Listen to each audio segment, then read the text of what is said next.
Hi. This question is mostly for Dina, but I'm curious if anyone else wants to weigh in also.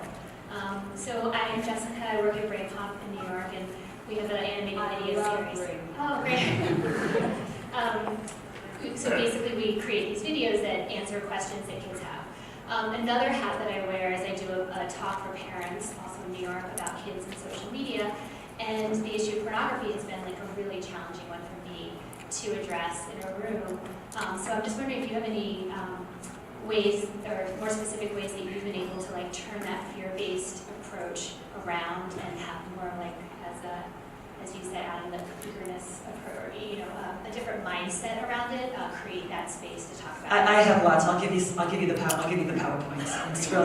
It's mostly about, again, it's that letting go. Like, you're not going to be perfect in having these discussions, right? None of us, as teachers, as parents, there's no such thing as perfection. So that is one of the first things that helps parents go, oh, okay, that's right. I just have to do my best. That's it. The second is to talk about, when you talk about porn, is you got to talk about the opposite. So I'm like, you got to, if you want your kids to know what real intimacy is and what a real relationship is, when you need to talk about it. You need to help them understand what real sexuality, what real intimacy is. So that's helpful. And then of course, starting as young as possible. So like we have sex talks books. We have 30 days of sex talks, right? For age 3 to 7, 8 to 11, 12 plus.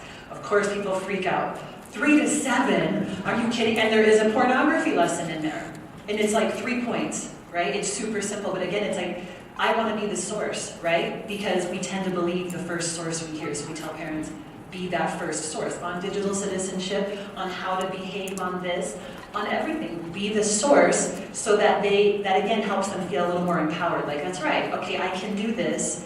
And it's just baby steps. So you're not going to have one big porn talk. You're not going to have one big sex talk. It's little talks. So I think that helps parents for sure. Same thing with digital citizenship. You're not going to have one digital citizenship meeting and be like, okay, job done, right? Now you know. I look at it as like, think of how many times when we taught our kids how to tie their shoes. Right? Did you just throw them a pair of shoes and be like, there you go, Merry Christmas? But that's what we do with phones, that's what we do with a lot of things, and it's kind of like, it's that step-by-step process that it's repeated over and over again. So same thing with anything, I think, tech, is we just have to go, wait a second. But again, it's like Michelle talked about safety, is we have to talk about the negatives too, but also let them know, like, you can do this. Like, it's not the end of the world, and it is so important to talk about it. I could talk about porn all day, so I'm gonna just stop. All right, I'm gonna ask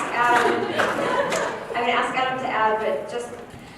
I think the biggest fear that adults have, and it's a kind of a bizarrely hilarious fear, is that we're gonna make kids curious, as if we don't want kids curious, or as if we can stop them from being curious.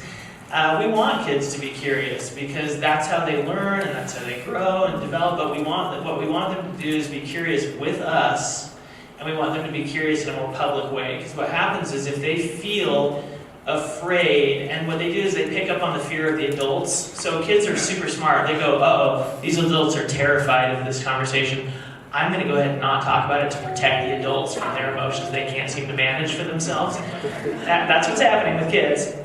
Because I see them 30 years later in therapy, and they're telling me this is what's going on.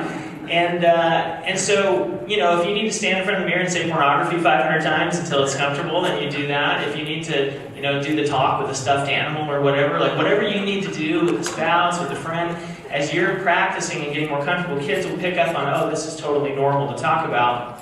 I think that's extremely important. I think that we get in our own way most of the time. Is the issue. So we want to encourage curiosity. We want to encourage the kids to be interested in their bodies, interested in all these topics, and interested in a way where they feel comfortable talking to the adults that care about them, so they don't have to turn to pornography to be educated about pornography, or to their peers who don't know what they're talking about either to be educated about it. And so if we're comfortable and safe and it's open conversation, kids will pick up on it. And I've got kids ranging from 9 down to 2. And every time my kids get on the computer at all, I say, okay, now remind me, what are the rules? And we talk about it. And I say, okay, we do it in public.